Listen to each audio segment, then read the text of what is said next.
আমরা যদি বলি আল্লাহ, আল্লাহ তখন বলে বান্দা। মানে আমরা ডাকে আল্লাহ, আল্লাহ ডাকে বান্দা। মানে আমরা আল্লাহ বলতেই আল্লাহ কিন্তু বেজার হয় না। আপনি বারবার যদি বলেন আব্বা আব্বা আব্বা, বাপ এত বেজার করিস, দেখবেন ও মা মারে ও মা, দেখবেন মা কিন্তু বেজার হবে। এতবার মা মা করা লাগবে কেন? দুনিয়াতে মানুষকে বেশি ডাকলে মানুষ বেজার হয়, আর আল্লাহকে যত ডাকবেন আল্লাহ তত খুশি হয়। ধরে খান সুবহানাল্লাহ। আল্লাহ বিরক্ত হবে যে আমার এতবার আল্লাহ আল্লাহ করে ডাকিস কেন? কি আল্লাহ পাইছে আমরা? একজন আমাকে বলল, হুজুর এত দামি আল্লাহ আছেন আর আপনারা দুর্গাপূজার সময় হিন্দুকে মূর্তি পহরা দিলেন, আর সেই হিন্দুরা ধাবড়া ধরা মুসলমানকে মারতেছে, আপনারা কি করলেন হুজুর? আমাদের জাতির পিতা হযরত ইব্রাহিম মূর্তি ভাঙ্গা চুরমার করে দিছে, আর আপনারা তাকে জাতির পিতা মানেন আর পূজার সময় হিন্দুকের মূর্তি পাহারা দেন। এই প্রশ্ন যখন আমাকে করলো, আমি তো বেকায়দা। আবার এমন একটা অবস্থা হলো, একে ধাবড়া ধরে মারলো এই হিন্দুরাই, ঠিক কিনা বলেন? আমি বললাম ভাই আসলে আমরা মূর্তি পাহারা দেইনি। আমরা মূর্তি যদি পাহারা দিতাম, মূর্তিকে যদি ভালোই বাসতাম, তাহলে 5ই আগস্টের পরের দিন বাংলাদেশে এতগুলো মূর্তি আমরা ভাঙতাম না। জোরেখান কথা ঠিক কিনা? আসলে কি আমরা মূর্তি পাহারা দেওয়া কেন, এটা বোঝা লাগবে তো। বোঝা লাগবে না? হ্যাঁ বোঝার। 12,000 টাকার বিনিময়ে মা তার একটা সন্তানকে বিক্রি করেছে চিটাগাঙে, চট্টগ্রামে। অভাবের কারণে 12,000 টাকা দিয়ে মা তার সন্তানকে বিক্রি করছে। আর সেই দেশের 400 কোটি টাকা দিয়ে একটা মেয়ে মানুষ তার বাপের মূর্তি বানাচ্ছে। 5ই আগস্টের পরে একটা মূর্তি আর বাংলাদেশে নাই আছে। তাহলে আমরা কি বোঝা গেলাম? মুসলমান যদি কোন মুসলমানের মূর্তি বানায়, সেই মূর্তি আমরা রাখবো না, ভাঙ্গা চুরমার করে দিব। যেরকম কথা ঠিক কি না? আর হিন্দুরা যখন কোনো মূর্তি বানায়, সেই মূর্তি আমরা ভাঙবো না, ভাঙবো, বরং প্রয়োজন হলে আমরা পাহারা দেব। হুজুর কেন পাহারা দিলেন? বলে পাহারা দেওয়ার কারণ হলো আমরা আসলে মূর্তি পাহারা দেইনি, আমরা ষড়যন্ত্র পাহারা দিয়েছি। যেরকম কথা ঠিক কি না? কারণ আমাদের বাংলাদেশ এমন একটা জায়গায় যার 3 দিকে হলো ভারত। 3 দিকে কে? ভারত। 3 দিকে ভারত বেষ্টিত আমাদের বাংলাদেশ। আর আপনারা বলেন তো ভারত কোন জাত? বুঝেন তো বেশিরভাগই ভারত কোন জাত? আল্লাহর জাত না ভগবানের জাত? কথা কওয়া লাগবে, ভগবান না আল্লাহ? হ্যাঁ, ভগবানের ভ বাদ দেন না, না ভ বাদ দিলে গবানের কোন অর্থ ডিকশনারি নাই। গ বাদ দিলে বান মানে বন্যা, দুনিয়ার কোন মানুষ বন্যা চায় না। বা বাদ দিলে নো মানে ভগবান নাই। যার প্রমাণ আমি পাইছি কাজীপুরে। এপারে আমি গাড়ি রাইখাও কাজীপুরের ওই পারে আর একটা কাজীপুরের অংশ আছে যার নাম হলো মাজনাবাড়ি। জোরেখার নাম কি? মাজনাবাড়ি। আমাকে নৌকা চড়ে নিয়ে যাচ্ছে, বিশাল নৌকা, 100 যাত্রী নৌকার উপরে। নৌকা যখন নদীর মাঝখানে গেল, তখন আসমানে কালো মেঘ করে একটা বাতাস শুরু হলো। এই বাতাস দেখে ওই নৌকার মধ্যে 2টা হিন্দু ছিল। 2 হিন্দু আমার কাছে এসে বলতে যে হুজুর কিছু করেন। আমি বললাম কি করব? বলে আসমানে মেঘ দেখতেছেন, বাতাস উঠলো, আজান দেন। আমি 2 হিন্দুরে কইলাম যে তোমরা ভগবানের জাত হয়ে আজানের গুরুত্ব কেমনে বুঝলা? বলে হুজুর আমাদের বাড়ি হলো মুসলমান এলাকা, এইরকম যখন ঝড় হয় বাতাস হয় তখন মুসলমানেরা একবার আজান দিলে কমে, 2বার আজান দিলে বন্ধ হয়ে যায়। আমি তখন একটু ইয়ারকি করে বললাম তোমাদের ভগবানের খবর কি? বলে আমাদের ভগবান আছে হুজুর, কিন্তু সব জায়গাত নাই। মানে ভগবান জায়গা মতো আটকে থাকে, সব জায়গায় ভগবানের ক্ষমতা থাকে না। ওটা একটা হিন্দুই বলেছে। আর বলেছে এই বিপদে পড়লে কোনো ভগবান থাকে না, বিপদে পড়লে আল্লাহ। জোরে বলেন নাম কি? আরো জোরে। আল্লাহু লা ইলাহা ইল্লা হুয়াল হাইয়ুল কাইয়ুম। যদি মন চায় আলিফ বাদ দেন, লিল্লাহি মা ফিস সামাওয়াতি ওয়াল আরদ। যদি মন চায় আর একটা লাম বাদ দেন, লাহুল মুলকু ওয়া লাহুল হামদ। আবার যদি মন চায় আর একটা লাম বাদ দেন, হুয়াল্লাহুল্লাযী লা ইলাহা ইল্লাহু। আমার আল্লাহর সব কিছু বাদ দিলেও আল্লাহ বাদ পড়ে না। মুসলমানের আল্লাহ সদা বিরাজমান, জোরে বলেন ঠিক কিনা? সুবহানাল্লাহ। আমরা সে আল্লাহর জিকির করব, ফাযকুরুনি আযকুরুকুম। এখানে জিকির শব্দের অর্থ হলো স্মরণ করা। জোরে কোন কি করা? সবসময় আল্লাহকে স্মরণ করব। যে কাজই করি আল্লাহ আমাদের সবগুলো দেখতেছে, এই বিশ্বাস আমাদের কলিজার মধ্যে রাখা দরকার। কি এই বিশ্বাস আমাদের ভিতরে আছে? নাই নাই নাই। মানুষের তৈরি আইন দিয়ে যতদিন বাংলাদেশ চলবে, এই বিশ্বাস আমাদের অন্তরে আসবে না। যেদিন আল্লাহর কোরআন দিয়ে বাংলাদেশ চলবে, সেই দিন এই বিশ্বাস আমাদের কলিজার মধ্যে আসবে। এই জন্য কোরআনকে লক্ষ্য করে আল্লাহ বলেছেন, কোরআনকে লক্ষ্য করে আল্লাহ বলেছেন, ইন্না নাহনু নাযালনা যিকরা ওয়া ইন্না লাহু লাহাফিজুন। এ কোরআনকে আল্লাহ জিকির হিসাবে নাজিল করেছে। কোরআন হেফাজতের দায়িত্ব কার? কথা বলেন না কেন? কার? আল্লাহ।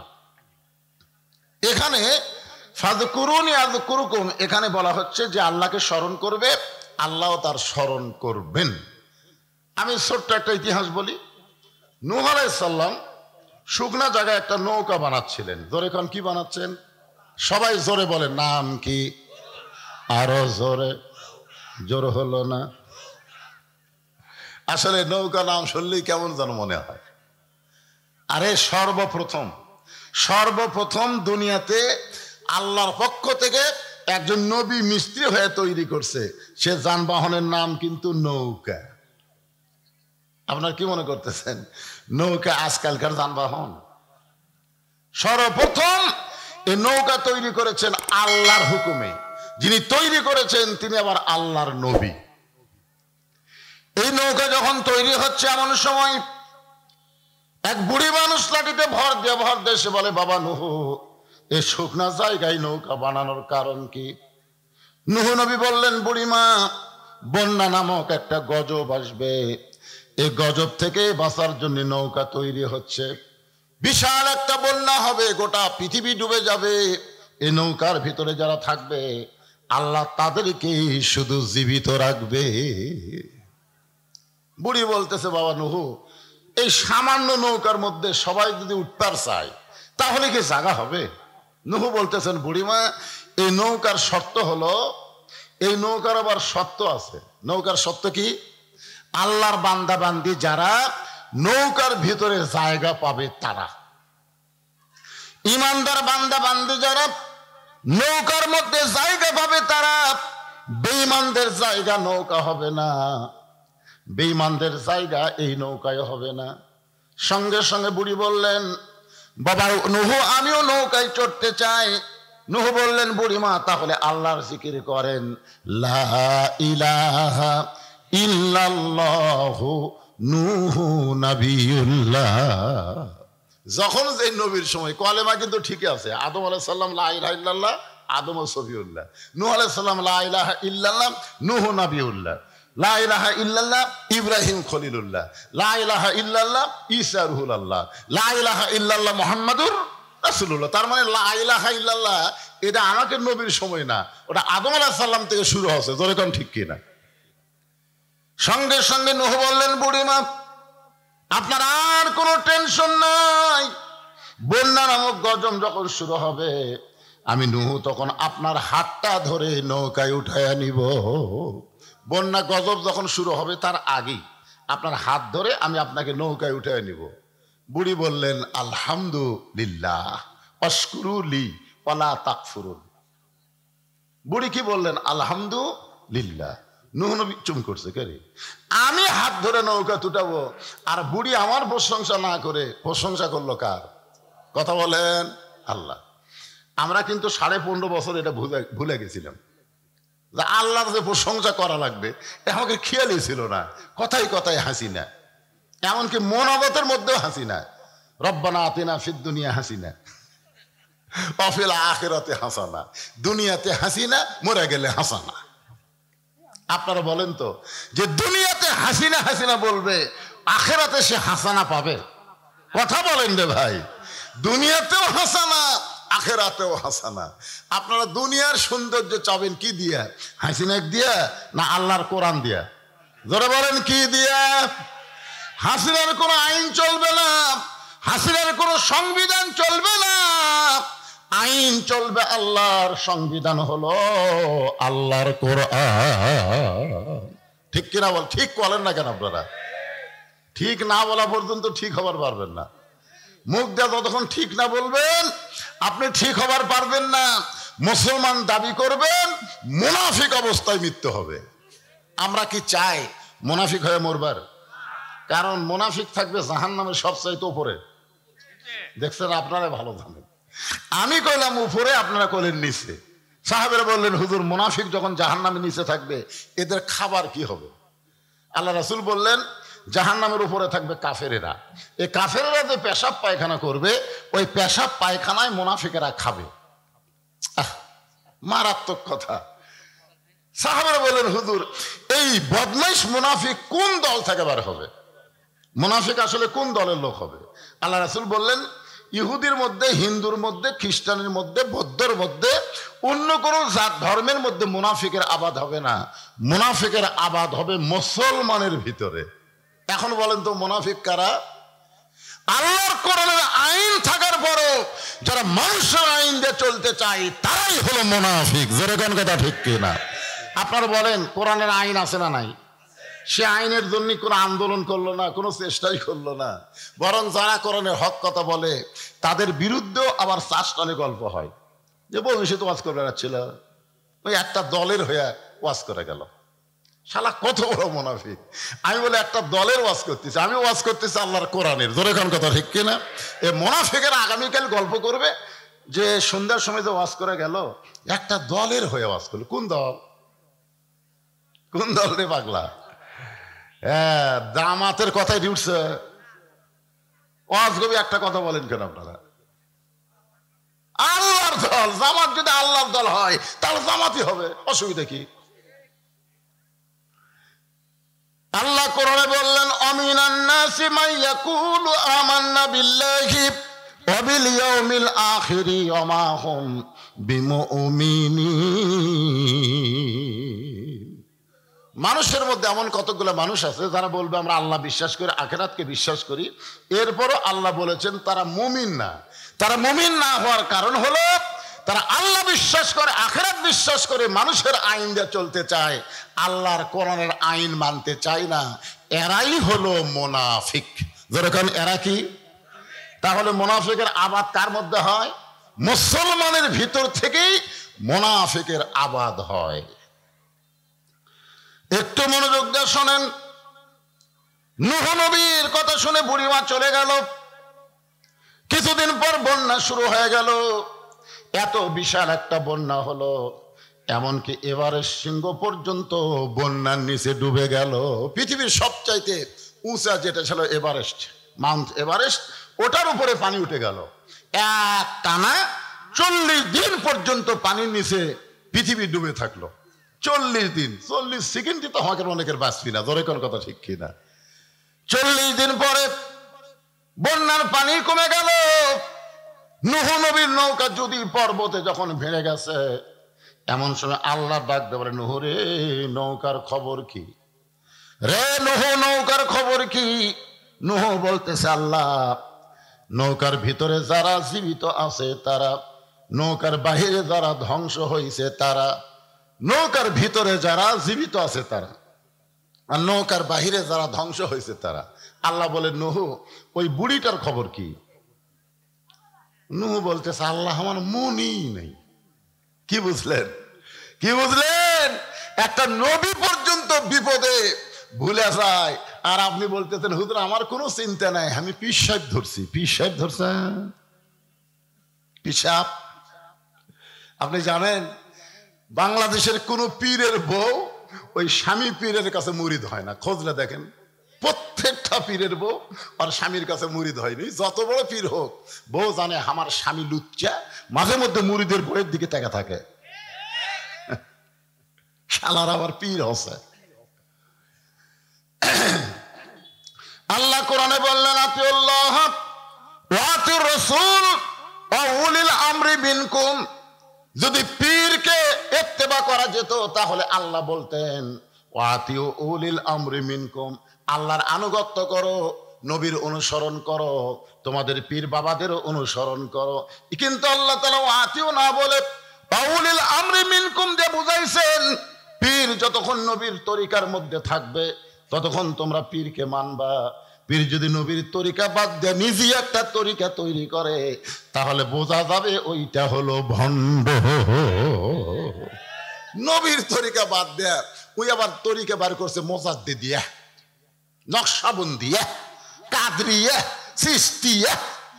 এই এত তরিকা বানানোর জন্য তোমাকে দুনিয়াতে পাঠানো হয়, তরিকা একটাই, সেটা হলো নবীর তরিকা। যখন কথা ঠিক কথা বলেন, নবীর তরিকা ছাড়া কোন তরিকা? উলিল আমরি মিনকুম, আমিরকে মানা লাগবে কতক্ষণ? ইমামকে মানেন কতক্ষণ? ইমাম যদি আসরের 4 রাকাত নামাজে 3 রাকাতে বসে, আমরা জানি 2 রাকাতে বসা লাগবে, 4 রাকাতত বসা লাগবে, কিন্তু ইমাম সাহেব 3 রাকাতত বসে গেছে। ইমাম যখন বসে গেছে আপনি তখন বলতেছেন না আমাকে হুজুর দাওরা পাস, টাইটেল পাস, এতদিন 4 রাকাত পড়িছে, আজকে 3 রাকাত বসিছে, 1 রাকাত কম করছে, অসুবিধা কি? আমরা বসে থাকি, নামাজ হবে? নামাজ হবে? কারণ কেন হবে না? কারণ আমরা ইমামের মাধ্যমে নবীর তরিকা অনুসরণ করি। ইমাম তুমি যদি 4 রাকাতে বসো, 2 রাকাতে বসো, আমাদের কোনো লোকমা নাই। 3 রাকাতে বসলি লোকমা খাবা। তোর কান কি খাবা? আল্লাহু আকবার। ইমাম স্বৈরাচারী হয়ে ভাবতেছে 42 সাল পর্যন্ত বসে থাকবো, দেখি আমাক তো লেখে। আই রে স্বৈরাচারী ইমাম ভাই। ইমাম মানে নেতা। ইমাম মানে কি? ইমাম বসাই আছে, ওই উঠতেছে না, লোকমা গ্রহণ করতেছে না। এখন বলেন মসজিদের মুসল্লি সবগুলা কি নেতার পক্ষে হবে না যিনি লোকমা দিয়েছেন তার পক্ষে হবে? কার পক্ষে হবে? কারণ লোকমা যিনি দিয়েছেন উনি নবীর তরিকা মোতাবেক লোকমা দিয়েছেন, যিনি ইমামতি করতেছেন ইনি নবীর তরিকা মোতাবেক করতেছেন না। যখন কথা ঠিক কিনা? তাহলে আমরা পীরকে মানবো কতক্ষণ? ইমামকে মানবো কতক্ষণ? আমিরকে মানবো কতক্ষণ? আমির যতক্ষণ আল্লাহর হুকুম নবীর তরিকার উপরে আছে। যখন কথা ঠিক কিনা? তরিকা একটাই। জোরে বলেন কয় তরিকা? এক তরিকা।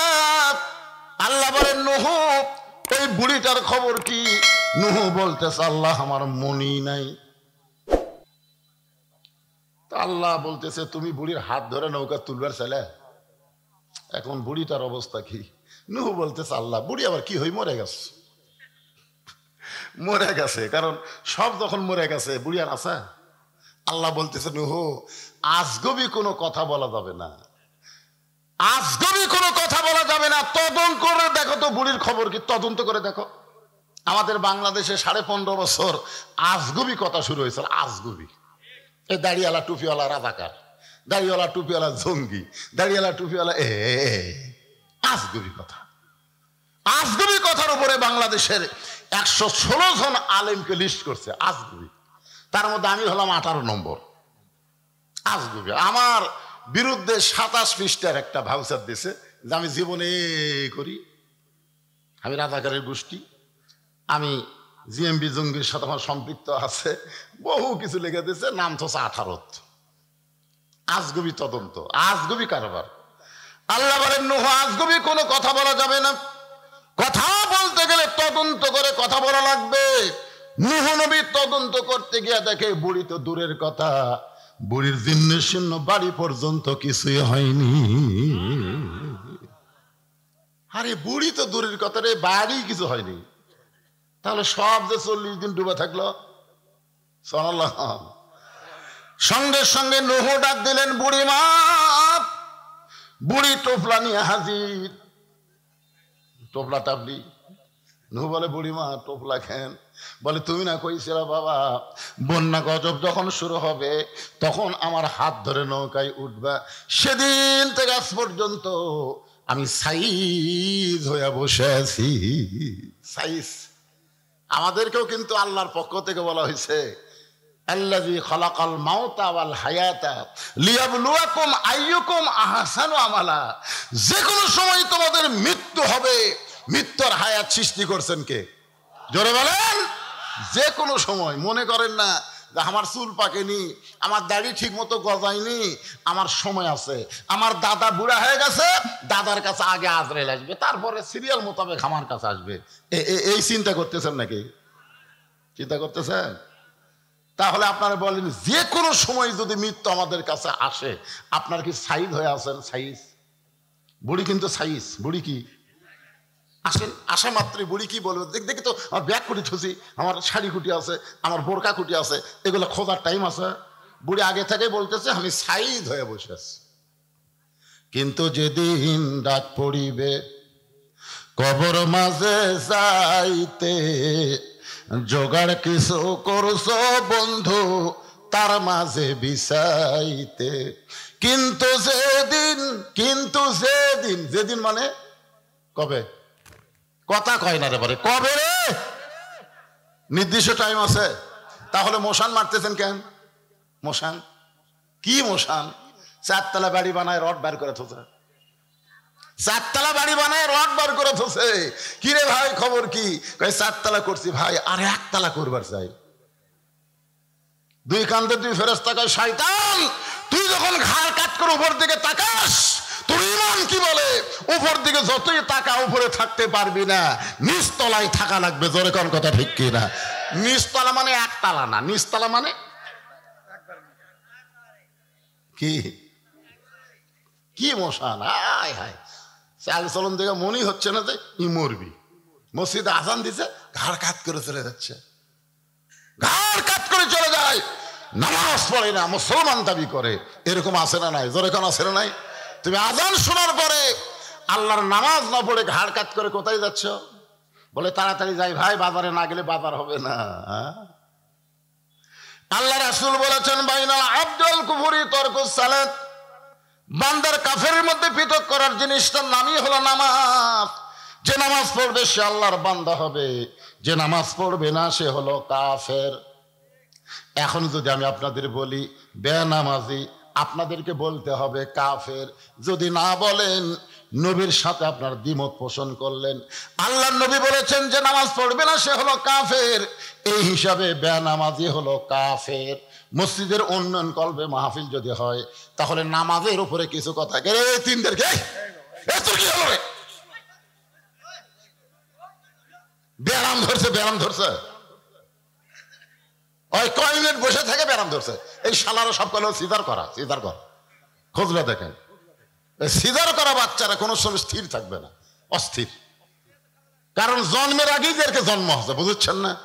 আরো 2 দিন পরে এরা নর্মালে হতো, কিন্তু ওর মায়ের অধৈর্য থাকার কারণে পেট কেটে বের করছে।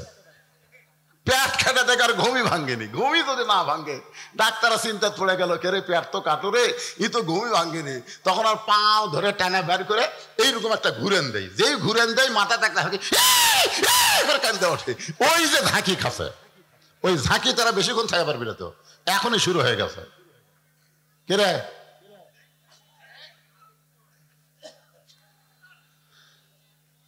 আমরা ভবিষ্যতে এমন মা চাই যে মায়েরা যেন সিজার না করে, নরমালে যেন বাচ্চা হয়ে ইসলামী আন্দোলনের কর্মী হতে পারে। জোরগান কথা ঠিক কিনা?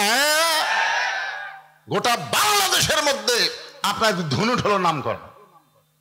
সর্বপ্রথম ইসলামী আন্দোলনের একজন শহীদ হয়েছে, যার কবর হলো এই ধনুটের মাটিতে। জোরগান কথা ঠিক কিনা?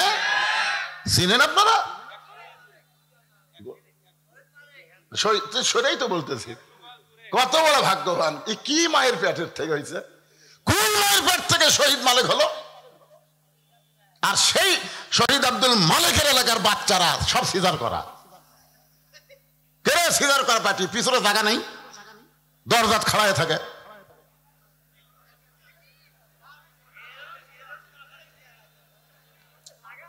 এই মাহফিলে এই ভলেন্টিয়াররা দুর্বল, খালি গলাতে একটা করে ফিতেলে গুল্লি হবে নাকি?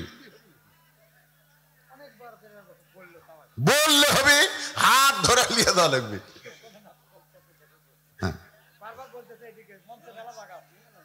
এই সাইডে অনেক জায়গা আছে, ওই সাইডে বসেন কেন? এই সাইডে বসেন তো, এই কোনার দিকে বসেন। আর যারা বসে আছেন আপনারা একটু জমে বসেন তো ভাই। আমি কিন্তু ওদের শুরুতেই বলছি, মাগরিবের মাহফিলের সমস্যা হলো আমি শহীদ ভাই রুটি করছি, বড় বেলা মাহফিল করিনি। মন আজাদ করে আমি তার বাড়ি যাচ্ছি, তখন থেকে ভুটভুটিলে আসছি স্যার, খেয়ে ঘুটি যাচ্ছি, ওয়াজ শুনবেন, ওয়াজ আছে। এই মাগরিবের মাহফিলের সমস্যা হলো ওয়াজ শেষ হওয়া পর্যন্ত লোক খালি আসতেই থাকবে, তোর কোন কথা ঠিক কিনা? এই জন্য আপনাকে আগেই বলছি ভাই, একটু সোনার চানেরা জমে জমে বসেন ভাইজান, কেবল ওয়াজের 8 ঘন্টা হতে, তাতেই যদি এই অবস্থা হয়, আরো 1.5 ঘন্টা বাকি আছে, ইয়ার কি করতেছেন? জায়গা ঢুকবি কোন দিক দিয়ে, ওটা জায়গা আছে দেখেন তো, আর আসবি কোন দিক দিয়ে, যাবি কোন দিক দিয়ে? এই মাহফিল ভলেন্টিয়ার বাবারা, তোমরা একটু ওই পিছন দিকে বসার ব্যবস্থা করে দাও। এই চাপা তো ঠিকই চাপিছে, বুঝলেন না? হ্যাঁ, এইদিকে চাপে কি করবে? এইদিকে দেখেন তো কোনো ফাঁক আছে, সুই ঢুকানোর ফাঁক নাই, দেখেন না কেন ফাঁক নাই তো? হ্যাঁ, ওই সাইডে আছে। সবাই একটু 1 মিনিটের মধ্যে জিকির করে যার সামনে জায়গা আছে আল্লাহর রাস্তায় একটু জমে আসবেন, 1 মিনিটের মধ্যে সব সামনে আসবেন। লা ইলাহা ইল্লাল্লাহ, লা ইলাহা ইল্লাল্লাহ, লা ইলাহা ইল্লাল্লাহ, লা ইলাহা ইল্লাল্লাহ, লা ইলাহা ইল্লাল্লাহ। বন্যা নামক গজব হইয়া গোটা পৃথিবী ধ্বংস হয়ে গেছে, অথচ আপনার জীর্ণ শূন্য বাড়ি পর্যন্ত কিছু হয়নি, আপনারও কিছুই হলো না। ও বুড়িমা, আপনি এমন কি আমল করেন যে আমল করার কারণে আপনার বাড়িও ঠিক আছে, আপনিও ঠিক আছেন? বুড়ি তখন মুস্কি মুস্কি হাসে আর বলে, বাবা নুহু, তুমি যখন আমাকে হাত ধরে নৌকায় উঠাবার চাইছিলে, তখন আমি প্রশংসা করছিলাম কার? কারণ আমি বুড়ি ঈমান গ্রহণ করার পরই আমার বিশ্বাস হয়ে গেছে, ঈমান গ্রহণ করার সঙ্গে সঙ্গে আমার বিশ্বাস হয়ে গেছে দুনিয়ার সবাই সবাইকে ভুলতে পারে, কিন্তু আমার আল্লাহ কোনোদিন ভুলবে না। ঈমান গ্রহণ করার পরই এই বিশ্বাস আমাদের আনতে হবে যে দুনিয়ার সবাই আমাকে ভুলতে পারে, কিন্তু আমার মওলা, আমার আল্লাহ আমাকে কোনোদিন ভুলবে না। তাহলে জিকির করব কার? আরো জোরে না বাবা? এতে কতগুলো আছে, আমার দয়াল বাবা, দয়াল বাবা। বাবা ভুলে যাবি রে, বাবা নিজেই বাঁচছে কিনা টেনশন আছে, তোর কোন কথা ঠিক কিনা? এই জন্যে ফাযকুরুন ইয়াযকুরুকুম, আল্লাহকে যে স্মরণ করবে আল্লাহ তাকে স্মরণ করবেন। আমাদের জাতির পিতা হযরত ইব্রাহিম চলকের উপরে বসে আছেন, বাবা হযরত রশি ধরে টানতেছে, আর নিচে নমরুদের আগুনের চুলার দাও দাও করে আগুন জ্বলতেছে। বাবা আজর চরকে রশি ধরে টানতেছে, নিচে আগুন জ্বলতেছে, আর চরকের উপরে বসে ইব্রাহিম নবী জিকির করতেছেন আল্লাহর জোরে কনকার, হাসবি আল্লাহু নিমাল ওয়াকিল অনিমাল মওলা অনিমান নাসির। আল্লাহ, আমার বাবা যতই আমার টানুক আর নমরুদের আগুন যতই জ্বলুক, আমার ঈমান বলতেছে ওদের দিকে আমার তাকানোর সময় নাই, আমি জিকির করতেছি কার? আরো জোরে বলেন কার? আল্লাহ বলে, ইব্রাহিম আগুনের চূড়ার উপরে চড়েও যখন তুমি আমি আল্লাহকে ভুললে না, আমি আল্লাহ তোমাকে ভুলবো না, বরং আমি ঘোষণা করে দিলাম, কুলনা ইয়া নারু কুনি বারদাও ওয়া সালামান আলা ইব্রাহিম।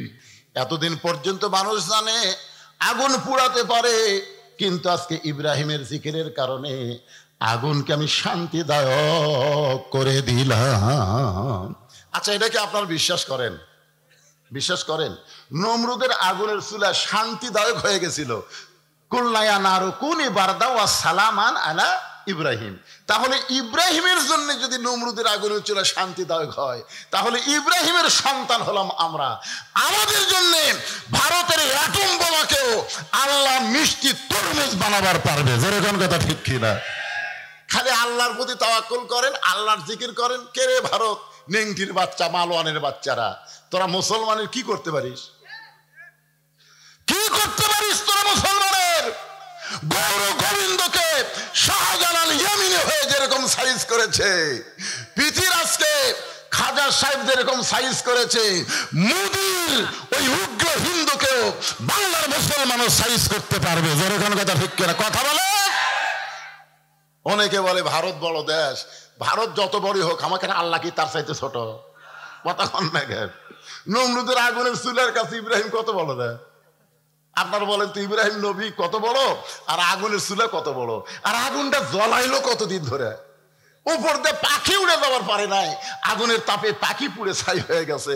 আর সে আগুনের চূড়া আল্লাহর জিকির চালু থাকার কারণে যদি শান্তির বাগান হয়ে যায়, আমাদের অন্তরে যদি আল্লাহর জিকির থাকে, আল্লাহর স্মরণ যদি সবসময় থাকে, ভারতের বাংলার কিছুই করতে পারবে না। আমরা তাকায় থাকবো আল্লাহর দিকে। জোরে বলেন কথা ঠিক কিনা? ফাযকুরুনি আযকুরকুম, যে আল্লাহর স্মরণ করে আল্লাহ তার স্মরণ করেন। এরকম আলোচনা করতে গেলে সারা রাত চলে যাবে। আমি এই জিকিরকে সংক্ষেপ করে নিয়ে আসলাম। ইন্না নাহনু নাযালনা যিকরা ওয়া ইন্না লাহু লাহাফিজুন। আল্লাহ তাআলা এই কোরআনকে জিকির হিসাবে নাজিল করেছেন। আমার দিকে তাকান, কি হিসাবে? কোরআন হেফাজতের দায়িত্ব কার? 11 সালে আমি যখন প্রথম হজ করতে গেলাম, 2011 সালে, তা আমার সঙ্গে একটা যুবক ছিল, ও হজ করবার গেছিল। ও তাওয়াফ দিতে যতবার তাওয়াফ করে 3-4 বার কাবা ঘর চুমা খায়। 3-4 বার প্রতি তাওয়াফে 7 পাকের মধ্যে 3-4 বার কাবা চাপায় ধরে চুমা খায়। কিন্তু এত মানুষের ভিড়, আমি আর কাবার ধাইতে যাওয়ার পারি না। তা আমাকে বলতে যে হুজুর আপনি এতই দুর্বল, আপনি কাবা ঘর চুমা খান না কেন? তাওয়াফ করে লাভ আছে, কাবা যদি চুমাই খাবার না পারেন তা তাও ঘুরে লাভ কি? আমি করলাম ভাই আমি তো যাবার চাই রে, কিন্তু মানুষের এত ভিড় কিভাবে যাই? তখন আমাকে বলতে খালি খালি 2 খুনা মারবেন আর কাবার দিকে হাঁটবেন, ফাঁক হয়ে যাবে। আপনারা বলেন কাবা ঘরে খেলে বাংলাদেশের মানুষ আপনাকে ধনুটের মানুষ নাকি? পৃথিবীর যত মুসলমান আছে সব মুসলমান কাবা ঘর তাওয়াফ করতেছে, আর আমি কুনা মারবো? কার বুকুর যে কুনা লাগবে ভাই? ওই যদি বেজার হয়ে যায় কাবার মালিক কি খুশি হবে? আল্লাহ রাসূল বলেছেন একদিন এই কাবা থাকবে, মসজিদ নববী থাকবে, বাইতুল মুকাদ্দাস থাকবে, তারপরেও পৃথিবী ধ্বংস হবে, তারপরেও পৃথিবী ধ্বংস হবে। কিন্তু শুনে নাও, যতদিন আল্লাহর একটা কাবা থাকবে ততদিন পৃথিবী ধ্বংস হবে না। সাহাবেরা বললেন হুজুর এটা কোন কাবা? আল্লাহ রাসূল বললেন একজন ইমানদার মুসলমান, জাকিরিন মুসলমান যতদিন দুনিয়াতে থাকবে ততদিন দুনিয়া ধ্বংস হবে না। তার মানে বোঝা গেল কাবার চাইতে, মসজিদের চাইতে একজন জিকিরওয়ালা মুসলমানের দাম আল্লাহর কাছে অনেক বেশি। কি মনে করতেছেন? কাবা ঘর তো ঠিকই ছিল। মক্কা বিজয়ের পরে নবী যখন এসে কাবার দরজা খুললো, কাবা ঘরের মধ্যে 360টা মূর্তি। কিরে ঘর হলো আল্লাহর আর মূর্তি ঢুকলো হিন্দুকের। আপনার কি মনে করতেছেন খালি বাংলাদেশের মোড়ে মোড়ে মূর্তি না রে, কাবা ঘরের মধ্যে ঢুকছে। আল্লাহ রাসূল মূর্তিগুলো বাইর করে যখন সাহাবী করে দিচ্ছে আর বলতেছে যে ছাপা মারো, পাহাড় আছে যদি এমনি ভাঙবার না পারো ওই পাহাড়ও যা বাড়ি মারো, সব ভাঙ্গা চুরমার করে দাও। ওমর ফারুক বলতেছে হুজুর আমার কথা হলো এই আল্লাহর ঘরের মধ্যে কাফেররা মূর্তি ঢুকালো কেমনে? মানে ওমর ফারুক তো বুঝতেছেন ডাইরেক্ট মাল। ধরে কোন কি মাল? ডাইরেক্ট মাল, অ্যাঙ্গেল ট্যাঙ্গেল বলতেন। তিয়া রাসূলুল্লাহ এই ঘর কার? রাসূল বললেন আল্লাহর। আল্লাহ তাআলা নাজিল করেছেন ফালিয়াবুদু রাব্বা হাযাল বাইত, এই ঘরের মালিকের যারা গোলামি করবে। আছে না নাই? সূরা ফিলের মধ্যে আছে না নাই? পড়েন তাহলে আমার সঙ্গে, ফালিয়াবুদু রাব্বা হাযাল বাইত আল্লাযী আত'আমাহুম মিন জু'ইন ওয়া আমানাহুম মিন খাউফ। কি বুঝলেন? এই ঘরের মালিকের যারা গোলামি করবে, ইবাদত করবে, যারা নামাজ পড়বে, আল্লাহ তাদেরকে 2টা পুরস্কার সাথে সাথে দিবে। 1 নম্বর পুরস্কার হলো তার রিজিকের কোনো পেরেশানি থাকবে না, আর 2 নম্বর পুরস্কার হলো যাবতীয় ভয় ভীতি থেকে আল্লাহ তাকে পুরোপুরি নিরাপত্তা দিয়ে দিবে। তাহলে বাংলাদেশের অভাব দূর করবার গেলে ডক্টর ইউনূসের মতন সরকার বসালেও তো কাম হচ্ছে না। আমরা মনে করলাম হাসিনা সব মারা বিদেশে পাচার করছে, এখন ইউনূস আসার পরে মনে হয় কিছু একটা হবি। কিন্তু বাজারাত গেলে দেখা যাচ্ছে যা আসলো তাই। 2-1টা হতাশা লীগ বলতেছে আগেই ভালো আছিল। আমাদের কাহালুতে 3টা আওয়ামী লীগ বাড়াচ্ছে, একটা হলো গুজব লীগ। এখন কি লীগ? কিছুদিন পর পর এইবারে ইউনূস থাকে পারবি না, এইবারে আমি কেন শালা তোর কাছে ইউনূসের দাম নেই, হাসিনা যা ক এক সাংবাদিক হাসিনা বলছে যে এই বিপদে আপনি কোন দোয়া পড়তেছেন? হাসিনা বলতেছে পড়বার গেলে খালি ওর নাম মনে আসে। আল্লাহর ভাই এমন একজনক বসাতে ভাই হাসিনা পর্যন্ত দোয়া ইউনুস পড়বার পারতেছে না, ধরে কোন কথা ঠিক কিনা? অথচ বিপদে পড়লে কোন দোয়া, এ কথা কন না কোন দোয়া? একজন আমাকে বলতেছে হুজুর হাসিনা কেমন আছে আপনি জানেন? আমাকে বলতেছে আবার কি হলো, ওইদিকে চিল্লা চিল্লি কানাই, সাইডে বসো, ওই কোনার দিকে যাও, কোনায় মন্ডল হও যাও। আমাকে বলতেছে হুজুর হাসিনার মতি গতি কেমন বুঝতেছেন? এক এক সময় এক একটা সাইড হয়ে বাংলাদেশ ষড়যন্ত্র করতেছে, কোন সময় কি হয়ে আসে, কখনো রেকশালি আসে, কখনো আনসার হয়ে আসে, কখনো হাইকোর্টের মধ্যে আসে, কখন কি এবার আবার ইসকন হয়ে যাচ্ছে, কি আর ভাব কি? তখন আমি বললাম বাবা দুপুর বেলায় একটা অস্ট্রেলিয়ান গাভী হারাছে। কোন বেলায়? দুপুর বেলায় অস্ট্রেলিয়ান গাভী হারাছে। এখন এই গাভী খুঁজবার কাছে রোদের মধ্যে ভাই খুঁজে পাচ্ছে না, যে দেখে একটা ছেলে খাড়ায় আছে। তখন ওই গাভীওয়ালা ওই ছেলেকে বলতেছে ভাই আমার এদিকে গাভী দাও দেখছে। ওই ছেলে হলো আর বেটা, বেটাকে বলতেছে কে ভাই আমার গাভী কোন দিকে গেছে? বেটা কয় কে রে? আমার বাপ ওই আমার ভাই কলো। এইটা কি হলো? তো চলে গেছে মায়ের কাছে, রাখে মা আব্বা পাগলা হয়ে গেছে আমাকে তাই ভাই কষা। ইতিমধ্যে বাপ আসে বলতেছে কি হয়েছে গো? তুমি নাকি তোমার ছেলেকে ভাই কইছো? কঠিন রোদের মধ্যে গরু হেলালে কিছু মনে থাকে মা, কিছু মনে থাকে মা।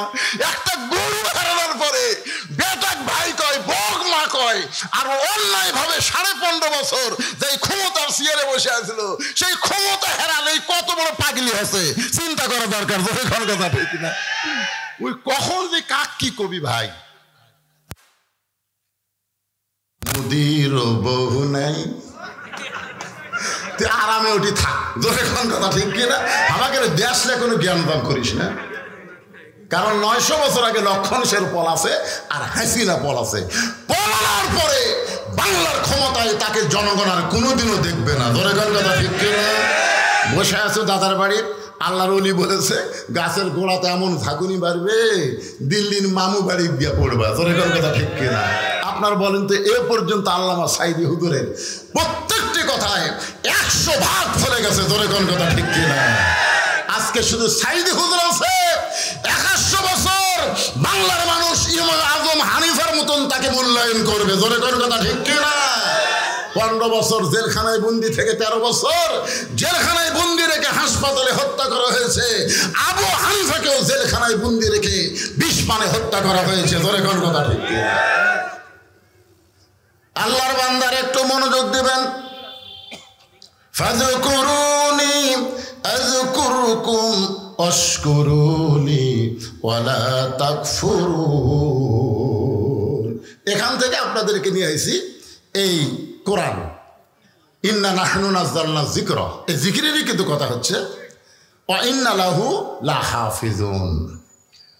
তা আমি বললাম ভাইজান আপনি যে প্রত্যেক তাওয়াফে 4-5 বার করে কাবা চুমা খাচ্ছেন, এতে আপনার ভাব কি? ভাব বুঝতেছেন না হুজুর? আল্লাহর কাবার চুমা খাওয়া মানে বেগুনা মাসুম হওয়া। আমি ওই লোকটাকে বললাম আপনি যদি 1 কোটি বারও কাবা ঘর চুমা খান আপনার যতটুকু সওয়াব হবে তার চাইতে বেশি সওয়াব হবে একবার যদি আল্লাহর কোরআন চুমা খান। তো আরো অনেকগুলো হাজি আসলো, তারা বলতে হুজুর এটা একটা কথা হলো, আপনি 1 কোটি বার কাবা ঘর চুমা খেয়ে যে সওয়াব হবি তার সাথে বেশি সওয়াব আল্লাহর কোরআন চুমা খেলে হবি, এই দলিল দেন। আমি তখন বললাম শোনো, কাবা আল্লাহর ঘর, কোরআন আল্লাহর বাণী। কাবা কার ঘর? কথা কয় না। কাবা কার ঘর? আল্লাহর ঘর। কোরআন কার বাণী? এই দুটার মধ্যে তফাৎ আছে বাদান, এই দুটা না আছে। দুটার মধ্যে তফাৎ হলো কি, যে কাবা হেফাজতের দায়িত্ব আল্লাহ নেয়নি, কারণ কাবা আল্লাহর ঘর এটা আল্লাহ বলেছে, কিন্তু কাবা হেফাজতের দায়িত্ব আল্লাহ নেয়নি, কাবা হেফাজতের দায়িত্ব দিয়েছে আল্লাহ ওয়ালাদেরকে, ধরে কোন ঠিক কিনা? আর কোরআন আল্লাহর বাণী, এটা কাউকে আল্লাহ হেফাজতের দায়িত্ব দেয়নি, নিজেই কোরআন হেফাজতের দায়িত্ব নিয়েছে।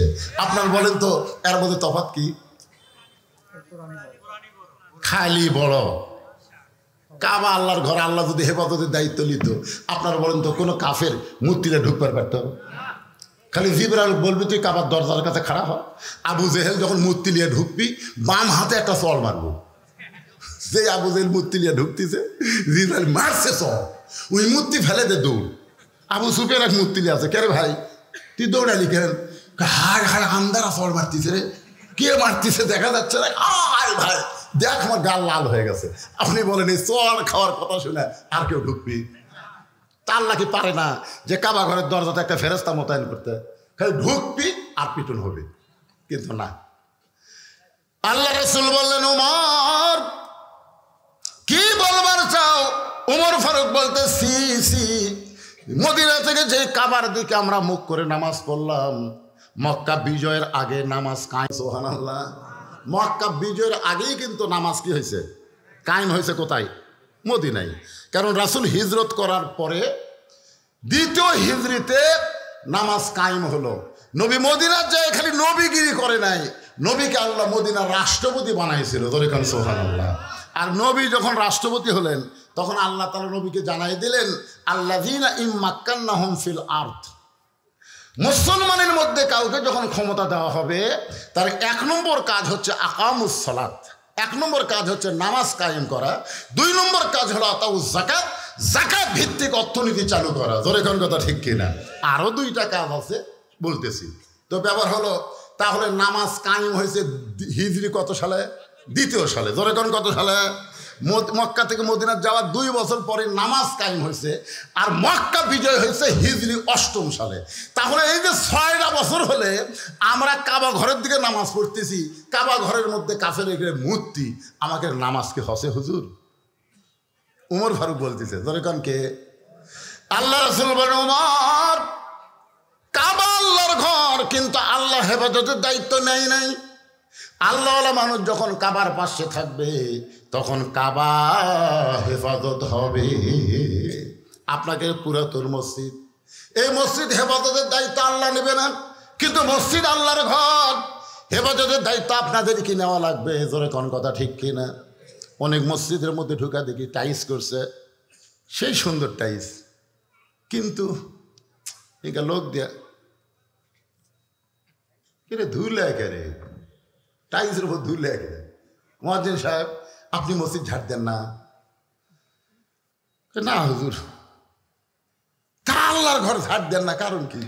আজান দিয়ে আকামত দিয়ে কেউ আসে না, কেউ যদি না আসে কোন অযথা ঝাড় দিয়ে লাভ আছে? আপনি খালি তাকে দেখেন আমার জায়গা, আমার জায়গায় তাকে দেখেন গামছার 2 বাড়ি বাড়ি জায়গা পরিষ্কার করি, আল্লাহ আকবার নামাজ পড়ি, একজন আসে না, খামাকা ঝাড় দেবো কেন? তার মানে বোঝা গেল মসজিদের আশেপাশে যদি মুসল্লি না থাকে মসজিদের উন্নয়ন হয় না। মসজিদের উন্নয়ন হলো মুসল্লি কালেকশন। ধরে কোন কথা ঠিক কিনা? একটু মনোযোগ দিয়ে শুনবেন। এই কোরআন আল্লাহ নিজেই হেফাজতের দায়িত্ব নিয়েছে। নির্ভুল কোরআন আল্লাহ আমাদেরকে হেদায়েত স্বরূপ দান করেছেন। আল্লাহ বলেছেন জালিকাল কিতাবু লা রাইবা ফি হুদাল লিল মুত্তাকিন, এই কিতাবের মধ্যে কোনো সন্দেহ নাই, এই কিতাব মুত্তাকিদেরকে হেদায়েত দিবে। যারা আমরা মুত্তাকি হব, কোরআন থেকে যদি হেদায়েত নিবার চাই তাহলে কোরআনকে জিকির হিসাবে গ্রহণ করা লাগবে। এই জিকিরটা কি? আমার হুজুর বললেন হুজুর এখানে একটা হাফেজি মাদ্রাসা করা হয়েছে, এই মাদ্রাসার কথা বলবেন। মাদ্রাসার কথা বলা লাগবে না। কোরআন শিক্ষা করা যদি ফরজে আইন হয়, প্রত্যেকটা মুসলমানকে যদি কোরআন শিখতেই হয় তাহলে মাদ্রাসার গুরুত্ব এমনি দিবে। ধরে কোন ঠিক কিনা? এখন আপনাদের কাছে আমার প্রশ্ন হলো এই কোরআন শিক্ষা করা কেন ফরজ? কেন আল্লাহ বললেন ইন্নামাল মুমিনুনা আল্লাযীনা ইযা যুকিরাল্লাহু ওয়াজিলাত কুলুবুহুম। এখানেও কিন্তু যুকিরাল্লাহ আছে, যুকিরাল্লাহ আছে না? মানে আল্লাহর জিকির।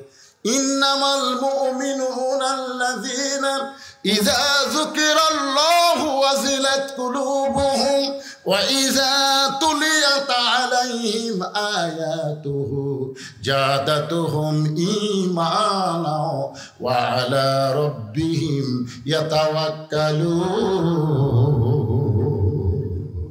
আল্লাহু আকবার। কি বুঝতেছেন? কোরআন তেলাওয়াত শুনলে মানুষের ঈমান বাড়ে না কমে?